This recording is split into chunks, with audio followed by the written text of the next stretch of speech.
반갑습니다. 오늘 준비한 거 여러분과 함께 좀 나누도록 그렇게 하겠습니다. 제 책에 있는 부분들인데요. 제 책에서도 얘기한 부분이 있는데요. 전체적으로 크게는 한 10가지 정도로 얘기할 수 있겠습니다. 이 부분에 대한 거를 제가 아주 간단하게 여러분에게 얘기하면서 아주 중요한 부분에 대해서 좀 초점을 두고 여러분에게 얘기하도록 하겠습니다. 토부가 뭐냐? 이렇게 묻는 분들이 있어요. 토부라는 이 단어는 창세기 1장에 보면 하나님이 천지를 창조하시면서 심히 좋았더라 이런 단어가 나오죠. 반복해서 나오고 그래서 목요일 날은 2번 이렇게 또 나옵니다. 그래서 심히 좋았다 할 때 좋다, 아름답다, 완전하다, 완벽하다 이런 의미의 그런 뜻으로 이 토부라는 단어를 쓰고요. 예. 이 단어가 이제 창세기 그렇게 나왔던 그 단어가 나중에 신약으로 오면서 예수님을 통해서 이것이 정말 하나님이 만드신 세상이 무너졌는데 완벽한 하나님 나라로 새롭게 된다. 그런 의미로 하나님 나라와 이 맥을 같이 합니다. 자, 그래서 10가지 부분들 중에서 우리 한 가지 좀 살펴보도록 그렇게 할게요. 제가 먼저는 앞부분에요. 이게 보시면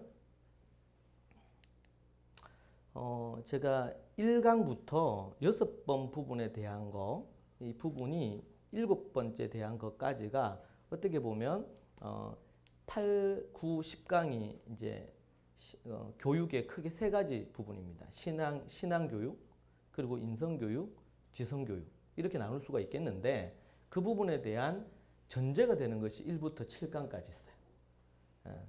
그래서 이 전제에 대한 명확한 이해가 없으면 이 부분들이 오해가 될 가능성이 매우 높습니다. 어떤 부분에 대한 전제에 대한 개념에 대한 명확한 이해가 없으면 우리가 그래서 저는 이제 유대인 교육 그러면 저도 웬만한 유대인 교육 책은 다 사서 봤거든요. 그런데 그진 이 핵심되는 그리고 교육에 정말 중요하다고 생각되어지는 심지어는 제 친구 중에서도 그렇고 이스라엘에서 아주 오랫동안 유학을 하고 이렇게 온 사람들도 있어요. 그런데 거기서 6년씩 10년씩 살았지만 실제로 진짜 성경이 얘기하는 어떤 교육, 이스라엘의 교육에 핵심되는 것들을 못 찾는 경우들이 정말 많은 것을 봅니다. 그런 측면에서 우리가 이 개념에 대한 명확한 어떤 변화가 없으면, 패러다임의 변화가 없으면 그것을 보는 관점이 다른 것입니다. 한 가지 예를 들면 이렇습니다. 우리가 믿는다 그러면 어떤 느낌이 옵니까? 여러분 다 여기 이제 우리 예수님 믿는 분들이 많으시죠? 믿는다 그러면 우리가 내가 예수님을 믿는다 이렇게 말을 하는 걸 생각한단 말이에요. 헬라식 어떤 교육의 접근에 있어서 중요하게 생각하는 것은 지식을 아느냐의 문제입니다. 그래서 공부를 한다는 것 자체가 스터디한다 그러면 공부를 해서 그것을 외워서 시험으로 어떻게 하느냐 이렇게 생각을 하는 겁니다. 그런데 히브리어로 예를 들면 안다는 단어가 야다라는 단어인데 이 단어는 체험한다. 내가 그것을 마음으로 느낀다. 라는 것을 의미를 해요. 우리가 안다 그러면 내가 그거 알지. 이렇게 생각하는데 그것이 체험화돼서 열매로 나타나야 그것이 진짜 아는 거예요. 그래서 안다 그럴 때 그것은 부부 간의 깊은 어떤 성적인 사랑의 어떤 관계 속에 부부가 서로를 아는 것처럼 알 때 그것을 진짜 안다 이렇게 표현하는 거예요. 동일하게 믿음이라는 단어도 똑같아요. 우리가 믿는다 이러면 우리는 믿지, 내가 예수님 믿지 이렇게 생각을 하거든요. 그런데 성경에 초대교회에 또 히브리어로 믿는다는 이 단어는 아만이라는 단어입니다. 한번 따라오실까요? 아만. 이 단어에서 아멘이 나왔거든요. 근데 이 아만이라는 이 단어는 정말 그분을 신뢰한다, 의지한다 이런 의미를 갖고 있어요. 우리는 믿습니까? 아멘 이렇게 하잖아요. 너무나 지나치게 종교적인 용어로 변해 있어요. 그런데 성경에서 믿는다 그럴 때는 그것은 아만, 신뢰한다, 의지한다. 이걸 헬라어로는 피스티스라 그러는데 이것도 똑같은 의미의 그런 의미예요. 그래서 우리가 믿는다 그러면 그분을 전적으로 의지하는 것을 의미해요. 나를 의지하지 않고 그분을 의지하고. 그래서 성경에서 믿음 이렇게 나오면 이제 우리 이 일반적으로 갖고 있는 우리의 개념으로는 이거 보면 그래 내가 믿는 거나 성경에서 믿는다는 이 단어가 별로 차이가 없다고 생각을 한단 말이에요. 그런데 실제로는 차이가 많아요. 그래서 예수님 뭐라 그러셨냐면 마태복음 7장에서 주여 주여 하는 자마다 다 천국에 들어갈 것이 아니고 하나님의 뜻대로 행하는 자가 천국에 들어간다. 그렇게 얘기를 했거든요. 그리고 예수님의 동생, 오늘도 우리 변호사님 동생이 오셨는데 예수님의 동생이 계시죠? 야고보께서 야고보서를 쓰셨어요. 야고보서. 야고보서의 저자는 사도 야고보가 아니고 예수님의 동생 야고보입니다. 이 야고보께서 뭐라고 얘기하시냐면 행함이 없는 믿음은 죽은 거다. 여러분 우리는 상식적으로 생각할 때는 이거 다 이해가 돼요. 한번 제가 예를 들어요. 제 딸한테 이거 물 가져와라. 물 좀 떠와라 컵에. 그래서 대답을 했어요. 네, 대답했어요. 근데 갔는데 몇 시간이 지나도 물을 안 떠와. 그래서 제가 가보니까 왜 네 물 안 떠오냐? 아니 대답을 내가 얼마나 크게 했는데 대답을 하면 됐지 물까지 떠와야 되나요? 이렇게 말할 수 없잖아요. 이게. 우리가 예수님 믿는다 그럴 때는 예수님이 말씀하시고 하나님 말씀하신 그 삶까지를 다 포함하는 거예요. 그래서 우리가 저는 이 패러다임이 바뀌는데 저는 어릴 때부터 교회를 다녔고 모태신앙은 아닌데 교회를 다녔고 신학 공부를 오랫동안 했고 또 캠퍼스에서 선교 단체에서 간사로 사역도 하고 그렇게 했거든요. 근데 이게 바뀌기까지 아무리 안 그래도 한 30년 넘게 걸린 것 같아요. 이걸 발견하고 나서 얼마나 제 안에 자유가 생겼는지 몰라요. 나는 믿는다고 생각하고 나는 믿는다고 여기고 그러면 어떤 변화도 일어나고 역사가 일어나야 되는데 안 일어나. 근데 나중에 알고 보니까 안 믿은 거예요. 지식적으로 아는 건데 물까지 안 떤 거예요. 근데 그것은 믿음이라고 얘기하기 곤란한 거죠. 예를 들면 다른 사람이 얘기했으면 이단이라 했을 거예요. 주여 주여 하나님 다 천국에 들어가 하나님의 뜻대로 행하는 자가 천국에. 그러면은 행위로 구원받는다는 거냐? 우리 개신교가 오랫동안 아주 오랫동안 몇천 년 동안 싸운 게 뭐냐면 믿음이냐 행함이냐 이 문제였거든요. 로마서냐 야고보서냐. 전혀 로마서 쓰신 사도 바울하고 야고보서 쓰신 야고보하고 아무런 서로 관계에 어려움이 전혀 없는데 우리는 이 말씀을 갖고 근데 두 말씀이 같은 얘기를 하는 거거든요. 근데 원어만 우리가 정확하게 알아도 전혀 문제가 안 되는 거예요. 제가 이 얘기를 길게 하는 이유가 올바른 개념에 대한 이해가 정리가 안 되면 안 돼요. 여러분 성경에서 하나님의 말 공부한다. 이스라엘에서 공부한다 그래 공부. 우리는 공부하면 뭐가 생각나요? 국영수 생각나잖아요. 그래서 사교육 이런 건 뭐예요? 사교육. 네? 주로 국영수 아니면 영어 수학 중심의 과외를 얘기하잖아요. 아니면 어디 학원 교육이라든지. 그게 우리는 교육이다 그렇게 해요. 교육. 그런데 교육학에서도 교육을 그렇게 정의 안 해요. 이게. 그런데 이스라엘에서는 교육, 공부한다 그러면 뭘까요? 하나님의 말씀 연구하는 거. 이게 공부예요. 제가 연구하고 나서 이게 정리가 되고 제 패러다임이 바뀌는데 한 6, 7년이 걸렸어요. 처음에는 몰랐죠. 그러면은 이스라엘 관련된 거 공부 일이 나오면 그렇지. 제가 갖고 있는 패러다임 자체가 국영수니까 얘네들 국영수 일찍 조기교육 하나 보다. 조기교육의 출발점은 이스라엘에서 했거든요. 근데 그들의 조기교육의 출발은 말씀과 관련된 거다. 국영수는 그래서 제가 국영수는 교과 학습이 아니다. 네, 국영수는 교육이 아니다. 그렇게 얘기했어요. 국영수는 교과 학습이에요. 교과, 과목을 배우는 학습이고 교육은 인간 됨됨이를 갖추고 그리고 자기의 직업을 위해서 먹고 살기 위해서 지식이나 기술 따위를 가르쳐서 자기의 앞길을 준비하는 것. 인격을 연마하고 지식이나 기술 따위를 가르쳐서 자기의 어떤 직업을 준비하게 하는 이게 일반 교육학에서의 정의고 크리스찬들에게 여기 하나 더 붙어야 되겠죠. 여호와를 경외하는 것이 하나 지식의 근본이에요. 이 토대에서 이제 인간 됨됨이를 갖춰야 되겠고 그리고 또 필요한 직업이나 이런 부분들에 대한 것들 지식이나 기술 따위가 이루어져야 되겠죠. 그런 부분에서 교육에 대한 정의가 새로워져야 된다. 국영수 교과 학습이 교육이라고 하는 그 패러다임 갖고서는 아무리 어떤 부분에 대한 것들을 한다 하더라도 그것은 한계에 이를 수밖에 없어요. 특별히 우리 크리스찬들에게 있어서 어떻게 자녀를 교육할 거냐, 교육이 무엇이냐. 제가 우리 국제학교나 대안학교 우리 선생님들 만나거나 교장선생님 만나서 이렇게 얘기할 때도 이 패러다임 자체가 바뀌지 않는 이상은 해결이 안 돼요.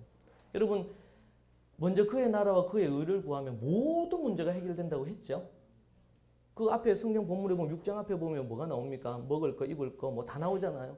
먼저 그의 나라와 그의 의를 구하면, 주로 이게 잘못 이해되면 교회에서 헌금 많이 하면, 교회 봉사를 많이 하면 그렇게 된다고 한단 말이에요. 그게 아니고 하나님의 말씀대로 그분의 뜻대로 믿음으로 우리의 삶을 살아가게 되면 너의 모든 삶의 문제에 대해서 해결해 주시겠다는 약속이에요. 자, 그러면 교육에 있어서 그럼 뭐예요?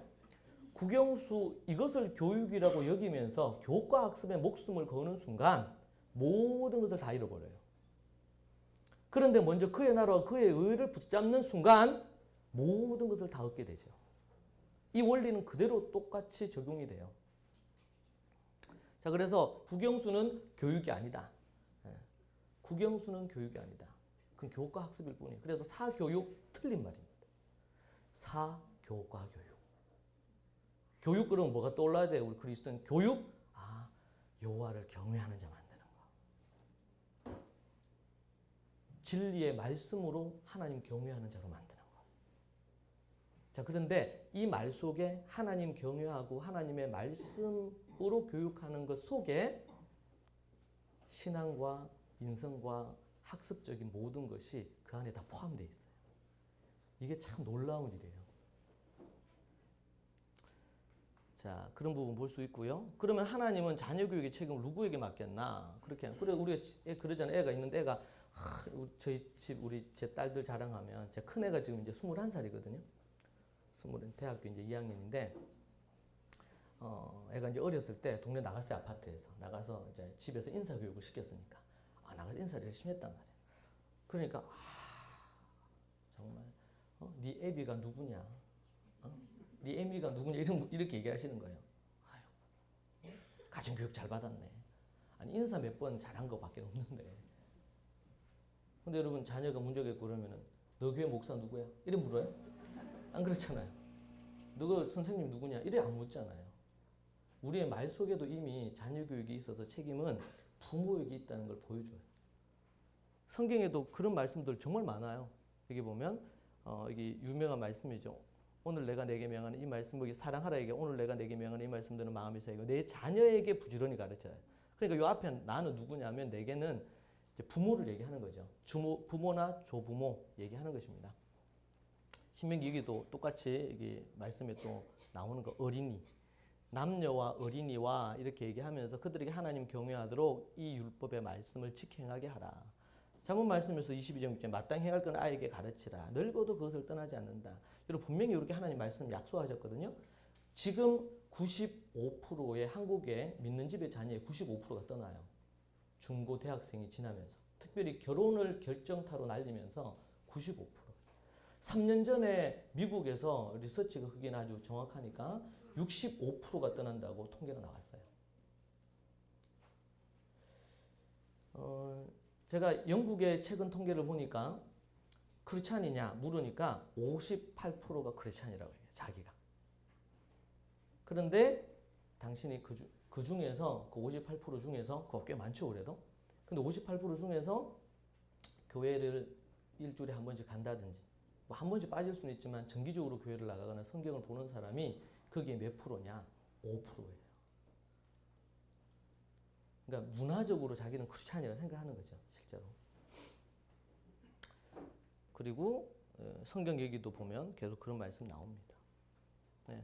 그 얘기도 보면 이제 장로나 집사나 목사 세울 때 어떻게 해야 돼? 자기 가정을 잘 다스려 자기 자녀를 하여금 아주 공손히 복종하는 자라야 교회의 지도자로 세울 수 있고 장로를 세울 때도 똑같아요. 네. 또 자기 자녀를 잘 다스리는 사람이어야 돼. 네. 그런 말씀들이 나옵니다. 부모는 최고의 선생님이고 가정은 최고의 학교입니다.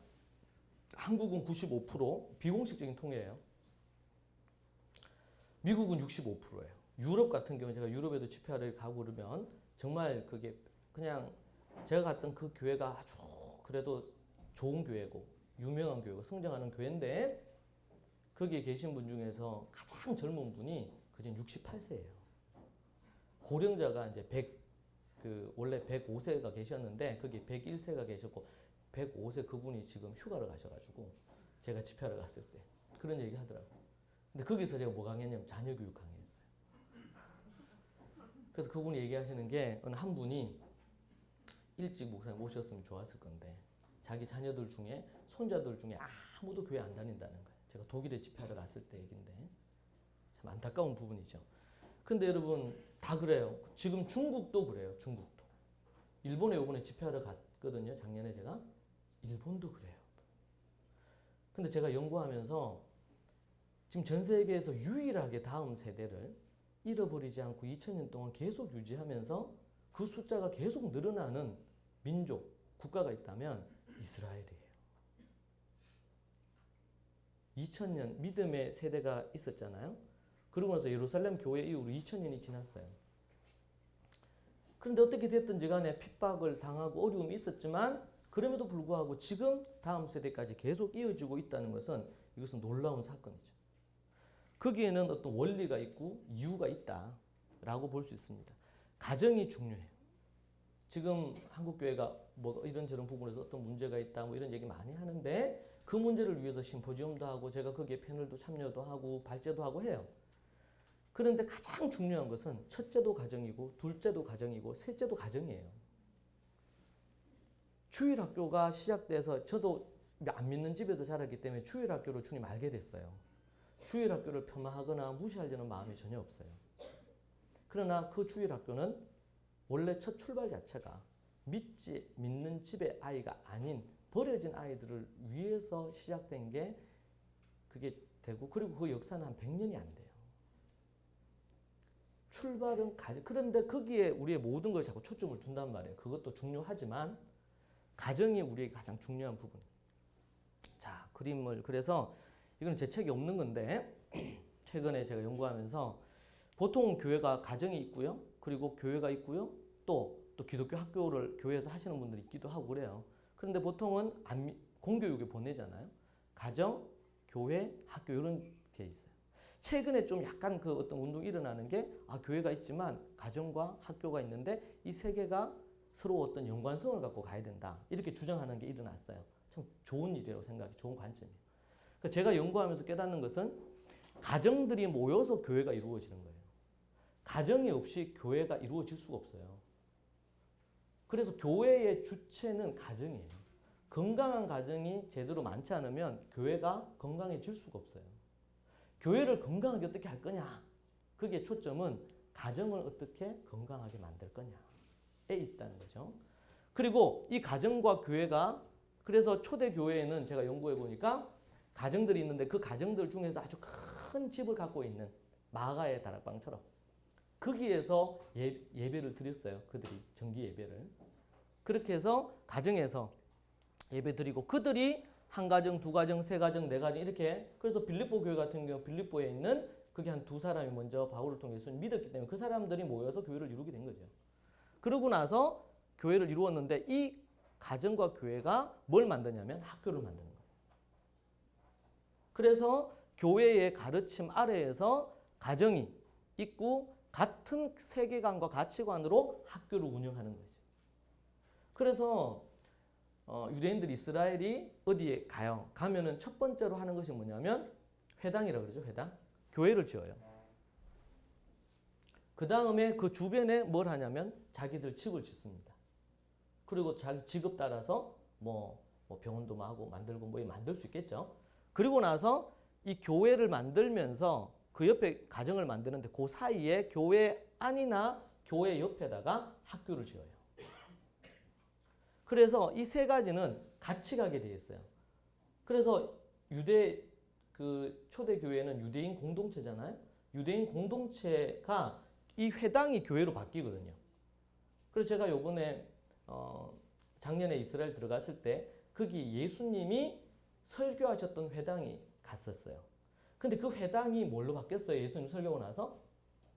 교회로 바뀐 거예요. 그래서 그 교회 이름이 뭐냐면 회당교회다. 그래서 성경에 보면 예수님이 회당에 들어가서 가르치시더라 나오죠.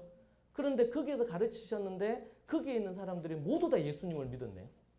미국 같은 경우에도 가장 큰 이 유대인 회당이 LA에 있는 유대인 회당이 있는데 그 회당에 있는 정통파 유대인들이에요. 근데 거기에 랍비가 그 대표자죠. 우리로의 목사님인데 그 랍비가 예수님을 믿고 개종을 했어요. 유대교회에서 기독교로. 그러면 거기는 또 밑에 따르는 사람들이 다 개종을 하네요. 집단적인, 그래서 지금 이스라엘 내에서도 집단적인 개종들이 일어나고 외부에서도 미국에 그진 한 300만, 350만이 살거든 유대인, 600만 정도 살거든 유대인들이요. 그 중에 250만에서 한 300만이 크리스찬이에요. 미국에. 그런 부분으로 되어 있습니다. 그러니까 이 세 가지를, 그러니까 이것을 한 4세기 이후부터 이걸 잃어버렸어요. 4세기 이후부터. 자, 그래서 지금은 어떻게 보면 이 모습이 많은데, 그래서 크게 관여가 없어. 교회 안에서 가정 세미나는 하죠. 그러나 실제로 교회의 주체가 가정들이 돼서 가정을 건강하게 만들어서 가정이 교회를 든든하게 이끄는 개념은 약하죠. 그리고 학교나 이런 부분들은 선택적이고요. 그런데 이 세 가지를 같이 필수적으로 해서 함께 있는 거죠. 자, 그래서 이제 보면은 성경에도요, 자녀 교육에 이 성공 사례가 있고 실패 사례가 있어요. 성공 사례 가장 대표적인 것은 제가 볼 때는 노아 할아버지인 것 같아요. 그 세대의 노아 할아버지 부부하고 그리고 셈, 함, 야벳 이 삼형제와 그리고 며느리 3명 총 8명 외에는 모두 다 물에 떠내려가서 죽었죠. 그런데 당대의 의인이셨던 이 노아 할아버지, 이 노아 할아버지의 우리는 셈족 계열이에요. 이스라엘도 셈족이고 우리나라 사람들도 다 셈족 계열입니다.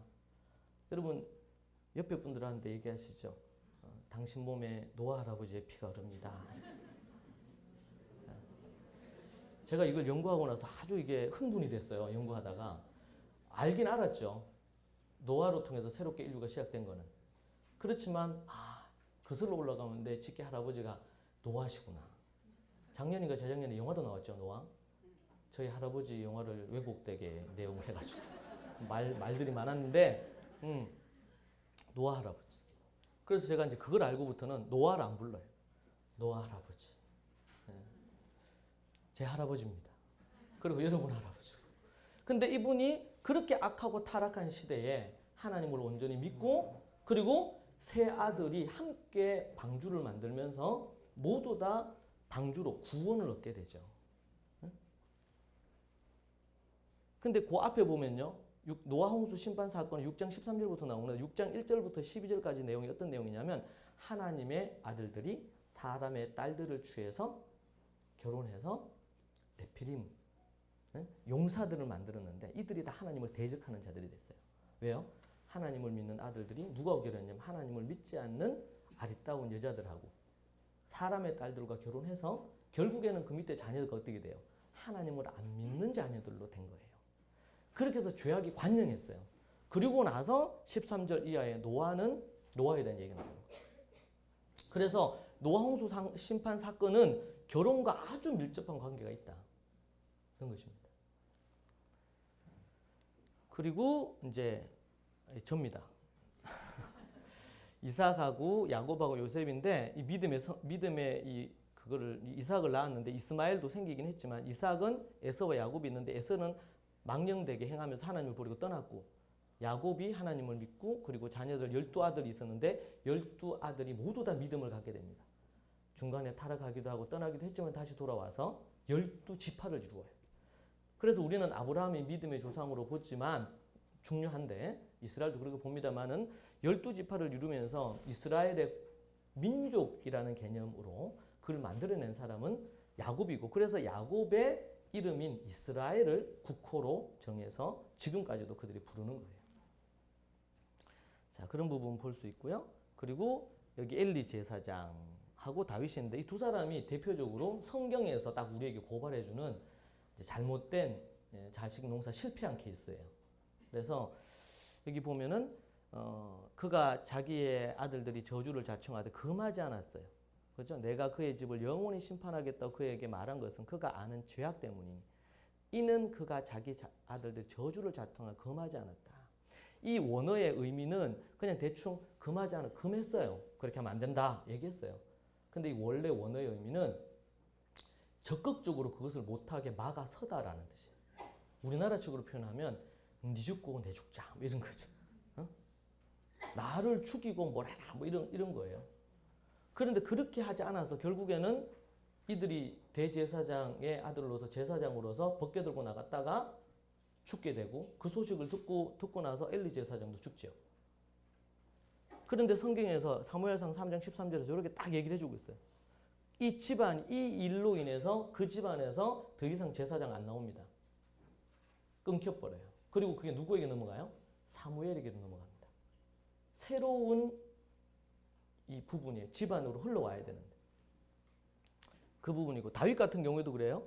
그는 압살롬 다음으로 태어난 자 용모가 심히 준수하여 그의 아버지가 내가 어찌하여 그리하였느냐 하는 말 한 번도 그를 섭섭하게 한 일이 없었더라.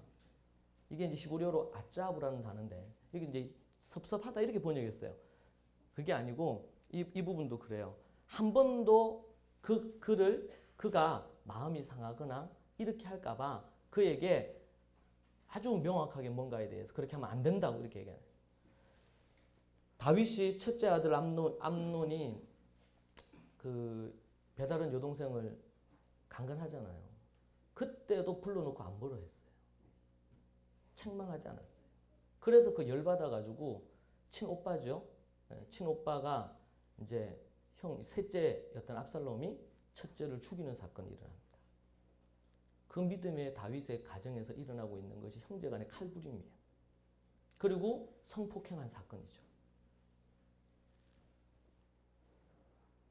근데 그 일에 대해서 성경은 어떻게 평가하냐면 한 번도 그를 섭섭하게 한 일이 없어요. 첫째가 그랬을 때도 셋째가 그랬을 때도 인간적인 정은 있었어요. 그렇지만 그 문제에 대해서 다루질 않았어요. 그런 부분에 대해서 나옵니다. 자, 그래서 성경에서 우리가 성공한 케이스 있고요, 실패한 케이스 있어요. 그 부분에 대해서 우리가 좀 명확한 이해가 또 필요하고, 자, 미운 3살, 때려 죽이고 싶을 정도로 많아 넣는 7살. 제가 어떤 상담을 누가 하러 오셨는데 예수님 안 믿는 분인데 상담하러 왔어요. 큰애가 7살이에요. 자기가 병원 다니면서 약 먹고 있대요. 정신과 약. 그러면서 그분이 하는 말이 때려 죽일 수도 없고 때려 죽이고 싶을 정도로 말 안 듣는데요. 7살. 반항하는 10대. 여러분 우리가 어떻게 미운 3살이 될까요? 3살 되면 갑자기 몸에서 이상한 호르몬이 나와가지고 막 이렇게 그게 될까요?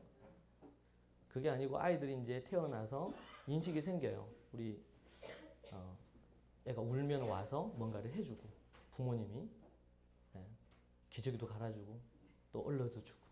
그런데 그런 시간이 한 7, 8개월 지나면서부터 아이에게 고집이 드러나기 시작합니다. 다 알아요. 보기에는 천사 같은데 여러분 성경은 모든 사람이 태어나는데 어떤 존재로 태어나요? 죄인이라고 성경은 분명히 해요. 세상의 교육학에서는 인간은 선하다는 전제를 갖고 있어요.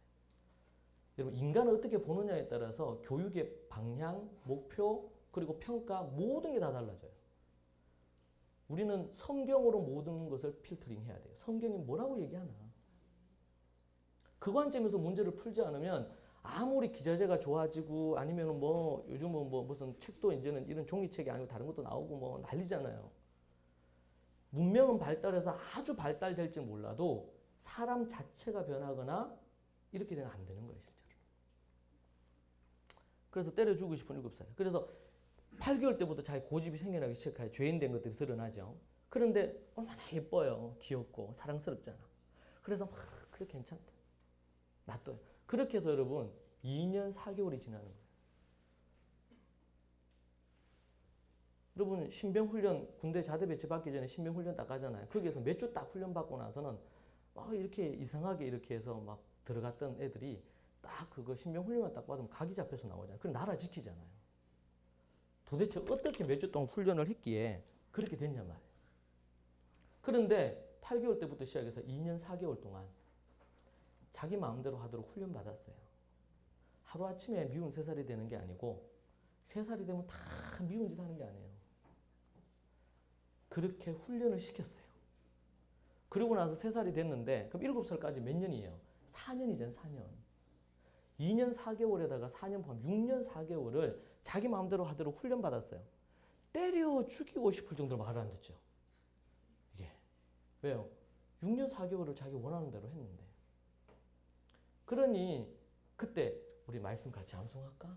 뭐 마음속 암송해. 오로로 보는 게 낫고 요즘 뭐 보는 게 좋은지 모르겠어요. 자기 놀고 싶은 게 너무 많아요.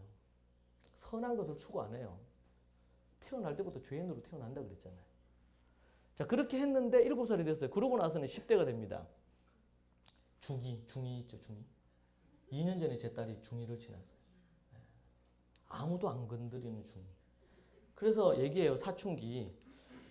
애들이요, 그래도 초등학교 한 5, 6학년 때까지만 그래도 요즘은 좀 애들 좀 또 밑으로 더 내려가서 더 반항이 심해졌지만 그래도 초등학교 한 4, 5학년, 6학년 되고 그러면 그래도 말 좀 들었어요.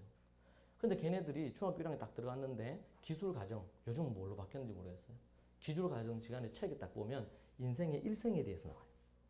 거기에 첫 번째 쭉쭉 나오고요. 그러고 나서 사춘기 나와요, 사춘기. 사춘기 나오면 어떻게 될까요? 질풍노도의 시기, 반항기, 뭐 쭉쭉 나와요. 얘가 그냥 착하던 애도 갑자기 그 얘기 듣는 순간 사춘기를 잘 안 보내면은 이게 안 되더라. 그래서 막 반항을 하고 또 친구들 반항하는 그런 저게 당연한 거예요. 이게 너무 순하고 말 잘 듣는다는 게 문제가 있다는 게. 사춘기 때는 막 그래야 되지. 여러분 보세요. 8개월 때부터 시작해 3살이 될 때까지 미운 3살 짓 하고요. 그리고 나서 7살 될 때까지 때려 죽이고 싶을 정도로 말 안 들어요. 이제는 아버지 말도 잘 안 들어요. 이제 7살이 돼요. 그리고 나서는 반항하는 10대가 돼요. 10대. 그 제가 봤어요. 성경에서 10대를 한번 볼까? 10대? 성경이 10대. 성경으로 우리가 풀어야 되니까. 성경이 10대 기억나는 사람 있어요? 다윗. 예를 들면 다윗 골리앗 죽였을 때가 17살이거든요. 17살. 그전에는 아버지 순종해가지고 아버지하고 같이 해서 어디 가서 양 쳤죠. 한몫했어요. 자기 몫을 했어요. 사춘기 어떻게 지냈다는 얘기 별로 없어요. 그죠?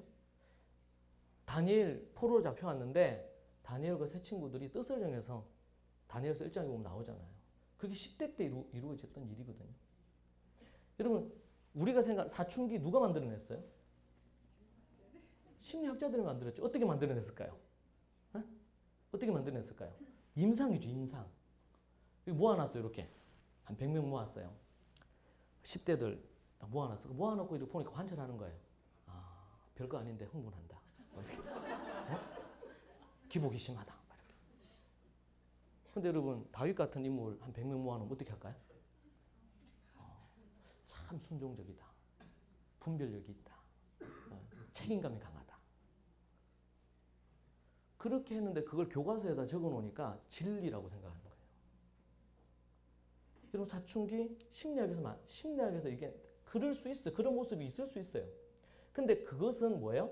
인간이 죄인이라는 전제를 배제한 채 인간에 대한 이해를 연구했기 때문에 나온 결과지. 이해되세요? 우리는 어떤 문제에 대해서 모든 걸 다 질문해야 돼요. 과연 그런가? 제가 요번에 이제 저의 그 관련 홍보 동영상 나오고 이렇게 하면서 많은 분들이 질문했어요. 긍정적인 질문도 하고, 와, 그러냐고 이렇게 부정적인 질문도 했어요. 당연히 질문이 있는 게 당연하죠. 과연 그런가? 그런 부분에서 우리 출발은 창조와 죄에 대한 부분으로 출발해야 되고, 죄는 뭐냐? 다른 말로 표현하면 고집이에요. 하나님이 선악과 따먹지 말라 했죠. 그런데 유혹을 받았지만 그 선택은 누가 하냐면 하와가 하고 아담이 한 거예요. 선택 본인들이 한 거예요. 그것을 뭐라 그러냐면 고집이라 그래요. 성경 신학적인 용어, 종교적인 용어로는 죄고 그것을 우리가 저는 교육학자니까 고집이에요, 고집. 뭐 좋은 고집 있죠. 집념이라 그래요. 그것은.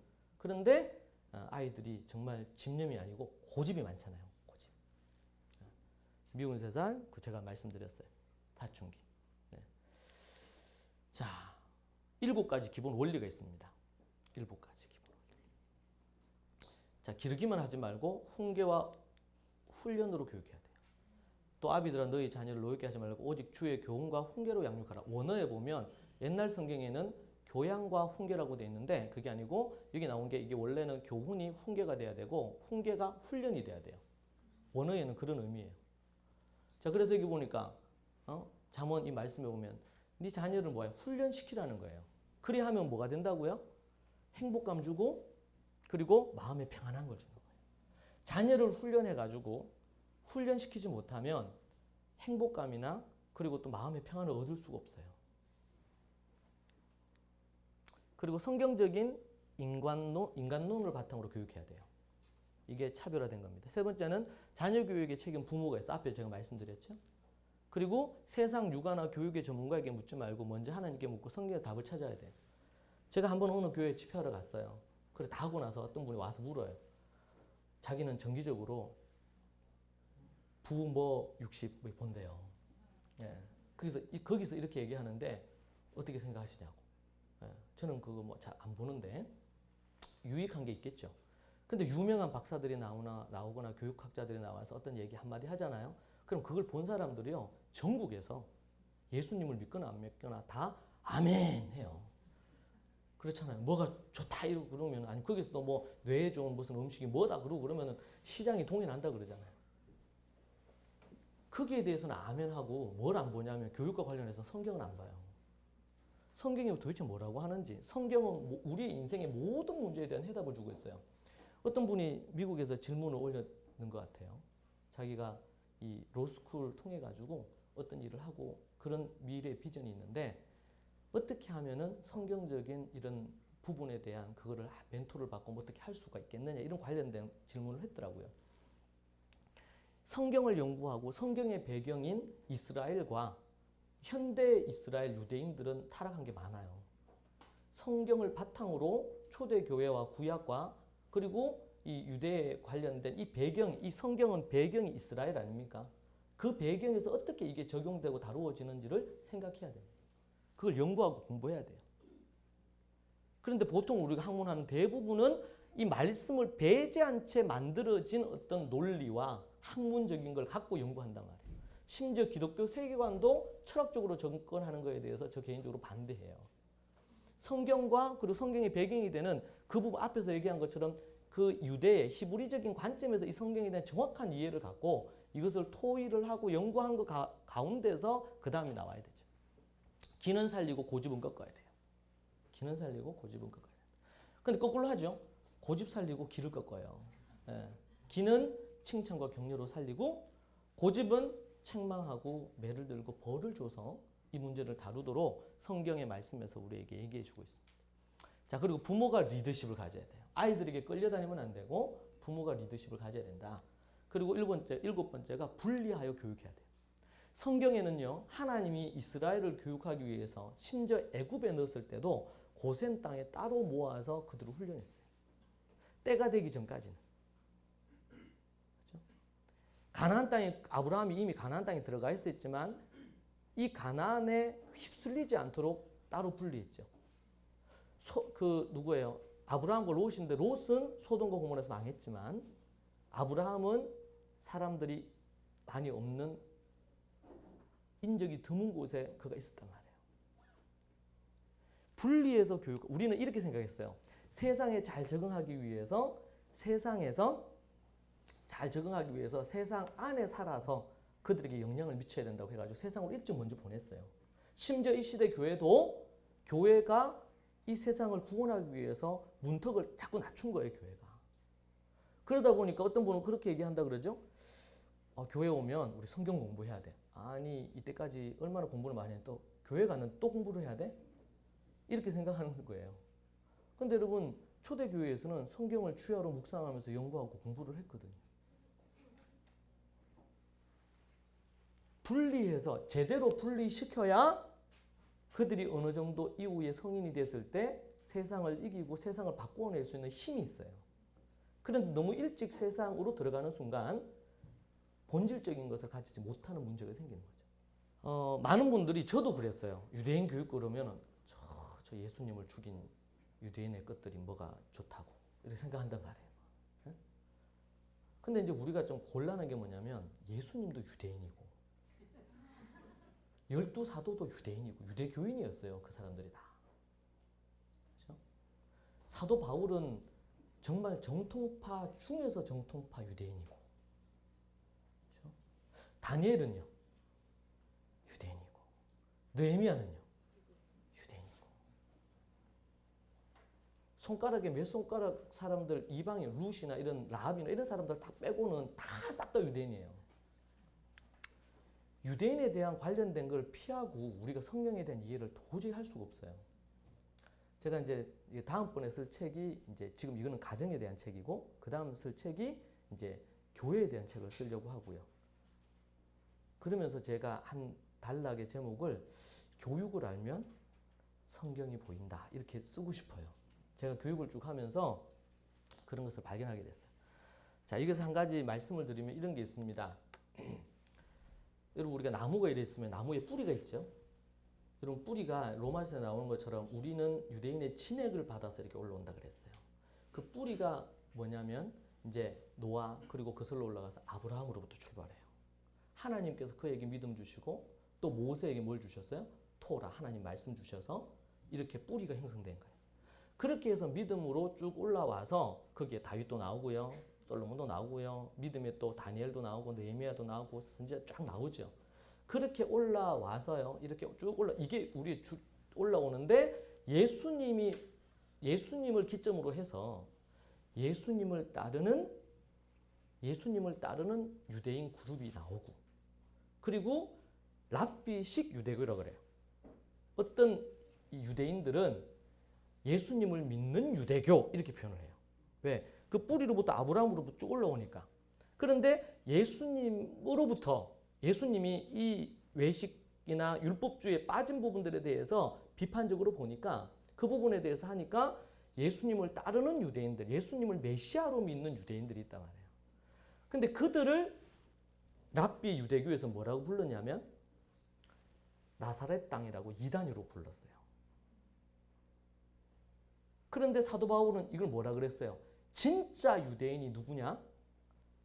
아브라함의 자손이 유대인이 아니고 예수 그리스도를 주로 시인하고 하는 로마서에서 로마에 있는 믿음의 성도들인 이방인 너희들이 진짜 할례를 받은 것이고 진짜 유대인이다. 그 얘기를 하는 거죠. 자, 그래서 뿌리로부터 이렇게 올라와서 이제는 예수님을 따르는 유대인, 그리고 예수님을 따르지 않고 랍비를 중심으로 한 랍비식 유대교가 갈라집니다. 이 부분이. 그런데 랍비식 유대교가 주류를 이루지요. 그런데 우리는 그런 부분에 있어서 이들에게 예루살렘 교회를 중심으로 한 예수님을 믿는 유대인들에 의해서 우리가 복음을 받았어요. 사도 바울을 통해서 유럽이 복음화가 되고 이런 일들이 일어나게 됐죠. 그런 흐름 속에 있어요. 그러면은 아브라함이나 이삭이나 야곱이나 그리고 뭐 또 다윗이나 다니엘이나 이 믿음의 이 부분들은 우리의 믿음의 조상이죠. 이들이 갖고 있는 전통, 이들이 아브라함 때부터 하나님의 말씀을 자녀들에게 가르치는 거 했고요. 모세 때에 가르치는 거 했고요. 다니엘은 몇 번 기도했어요? 하루에? 3번 기도해요. 그 전통이 지금도 유대인들은 하루 3번 기도해요. 그러면은 하루 3번 기도하는 유대인들, 저것들 전통파 저 유대인들 저것들 그냥 율법주의자 이렇게 얘기하겠어요? 그러면 누구도 다 포함이 되냐면 다니엘도 포함이 돼야 되고 느헤미야도 포함이 돼야 되고, 우리가 스스로 이 오류가 생겨요. 이 문제가. 우리는 믿음의 경건한 안나와 시몬 같은 경우에도 예수님이 탄생하셨을 때 제일 먼저 성전에서 예수님을 본 사람이 누구냐면 안나와 시몬이잖아요. 여러분, 그분들이 신실한 유대인들이요, 지금의 유대교인들이었단 말이에요. 근데 그들은 누구를 기다렸냐면 메시아를 기다렸어요. 근데 기도를 깊이 하고 하나님 말씀 속에 있다 보니까 마리아가 예수님을 안고 오는데 저분이 메시아다 이걸 알아본 거죠. 그렇게 형성되어진 부분이 이제 예수님을 믿는 유대인들을 중심으로 유대교인들이 나오게 된 거예요. 자, 그런 관점에서 우리가 생각하고 이해해야 되고, 그래서 우리가 유대인 교육이다. 그래서 저는 이제 이 말이 너무나 오해가 많아서 초대교회 교육이다. 저는 이렇게 말하는 걸 좋아해요. 초대교회 교육이고, 그리고 이제 신약은 예수님 당시 초대교회는 없었잖아요. 4세기에 신약이 만들어지거든요. 그러니까 그 당시에 성경 그럼 뭐밖에 없어요? 구약밖에 없었어요. 그럼 구약과 그리고 초대교회 이 부분에 대한 부분에 있어서 과연 어떻게 예수님도 초등학교 시절이 있었을 거 아니에요. 그분이 그러면 뭐 했겠어요? 그때도 이스라엘은 학교 있었거든요. 그럼 예수님 학교 갔을까 안 갔을까? 갔겠죠. 그러면 사도들은요? 당연히 갔겠죠. 너무나 지극히 당연한 것을 우리는 예수님이 그냥 갑자기 뭐 하늘에서 또 산신령처럼 계시다가 예수님이 공생애 하신 게 아니고 그분은 동일하게 유대인들이 하는 바르 미tz바라고 하는 12살, 13살 때 하는 바르 미tz바도 하셨고 가정에서 가정예배도 드리셨어요. 유월절도 지키셨어요. 초막절도 지켰어요. 그분은 유대인이셨어요. 그분은 유대에 갖고 있는 것을 몽땅 다 버리신 게 아니고 뭐를 문제 삼은 거예요? 외식주의와 그리고 율법주의를 타파하시려고 했던 거죠. 그런 부분에 대한 우리가 올바른 어떤 전제를 안 가지면 잘못된 이해 때문에 거부할 수 있단 말이에요. 우리 아브라함은 믿음의 조상일 뿐만 아니라 어떤 조상일까요? 삶의 모든 영역의 조상이에요. 가정교육의 교육의 조상이고 이스라엘의 부분에 있어서는 하나님 앞에 어떻게 하는 것이 올바른 국가관을 갖는 거고 민족관을 갖는 거고 그리고 문화관을 갖는 건지에 대한 그 내용들이 성경을 바탕으로 하는 문화 속에 그런데 현대 이스라엘에는 그 본질에서 벗어나서 타락한 게 많기 때문에 분별을 많이 해야 돼요. 그런 측면에서 우리에게 지혜가 필요하고 그리고 우리에게는 66권의 성경을 갖고 지금 이스라엘, 유대 부분에 대한 것도 재해석이 필요하다. 안녕하세요. 만나교회 김병삼 목사입니다. 이번 CBS에서 아주 재미있는 일, 획기적인 일을 기획하고 있습니다. 우리 어린이들이 함께 성경을 암송하는 그 암송을 영상 성경으로 만드는 아주 놀라운 프로젝트입니다. 올해는 특별히 종교개혁 500주년을 맞이하고 있고요.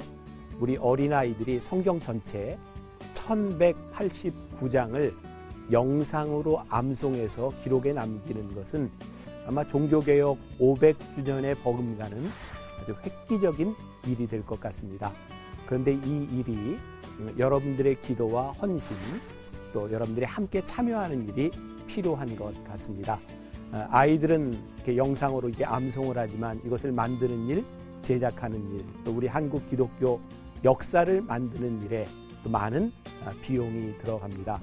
여러분들이 방송을 들으며 기도하시고 내 마음에 다음 세대 아이들을 위하여 100년, 200년 이후에 한국 교회를 생각하며 이 일에 동참하고 싶은 마음이 있는 분들이 함께 이 일을 만들어 갔으면 좋겠습니다. 이 방송을 보시면서 혹 기도하시면서 관심이 있는 분들은 바로 전화로 연락을 주시면 될 것 같아요. 02-2650-7936 그리고 7937번입니다. 여러분들의 기도, 여러분들의 참여를